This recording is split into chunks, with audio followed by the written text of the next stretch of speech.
My name is Gifty Nana from Ghana. I'm a trainee embryologist. I work with Accra Fertility Center. I'm here for Merck Embryology training program organized by Merck Foundation. I come from Ghana, and from Ghana we have situations of infertility where 1 out of 5 couples suffer from infertility. And in Ghana, many people do not have the knowledge about infertility. Most of the time when couples are suffering from infertility issues, they tend to attribute it to other factors, so religious, superstitious factors. So a lot of people do not know that they can seek medical attention when they have infertility issues. And then also, majority of the ignorance is coming from the male sector, where most of the women are blamed for infertility. The men feel the problem will not be coming from them. So I decided to go into embryology to help to clear off the stigma of infertility, to help people, reach out to people, for people to know that infertility is not a stigma, that it can be, when you seek medical attention, it can be solved. Basically, the challenges that we faced is lack of knowledge about infertility. A lot of people do not know what happens during these things. They seem to think that they have the stigma attached to it.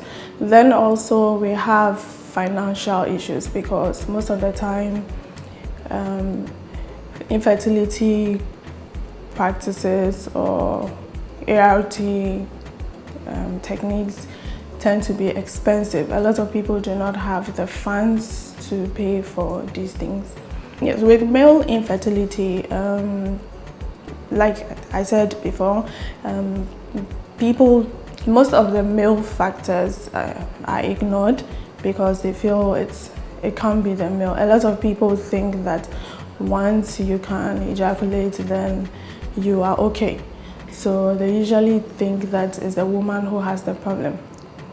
So the male factor is a very critical issue which needs to be addressed. The role of an embryologist is an embryologist works together with the whole team of the clinician and the nurses, and what the embryologist does is to ensure that oocytes have been picked up, culturing of the embryos has been done, ensuring that semen samples are of good quality for fertilization to occur, then ensuring that during the time of transfer, good quality embryos have been selected to transfer. The embryologist also needs to create awareness to let patients know what it entails, what assisted reproductive techniques is entails, for patients to have the understanding of it. Most of the time there has to be transparency,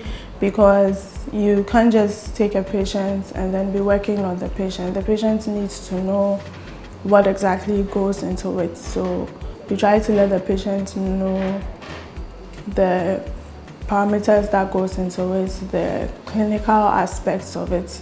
Most women suffer the stigma of infertility. Some of them are driven away, have family issues, because most of the time you have in-laws who feel that since she hasn't given birth, then there has to be another woman to come in to produce a child. But then most of the time it's not from the woman, it comes from the man, and the woman ends up being stressed and being frustrated. They get stressed out. A lot of people become introverts, and then they can't even talk about the issues that are bothering them. A lot of marriages are being dissolved due to infertility issues. Currently in Ghana, we have about 20 centers, which are all private. We don't have government centers yet. And the number of embryologists, we have about 50 Most of the centers are in the capital city. We have a second largest city, which is in Kumasi, and we have a few centers that are coming up from there.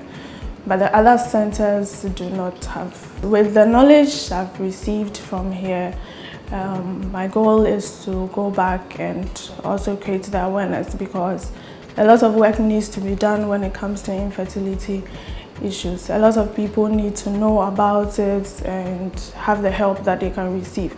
We do not have any training centers in Ghana currently. What most of us go through is that you have a senior embryologist who provides hands-on training for you, in-depth training like what Merck Foundation is providing. We do not have that. We have had exposure to micromanipulation. We've had exposure to cryopreservation, freezing oocytes and sperms.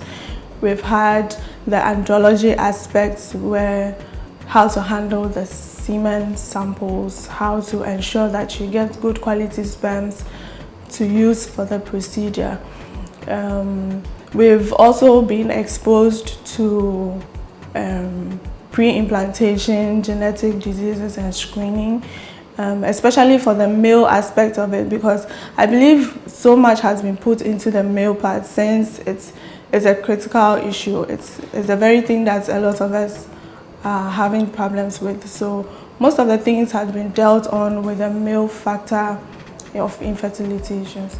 I would like to thank Merck Foundation for giving me this platform and the opportunity to improve on my skills and receive more knowledge about infertility issues.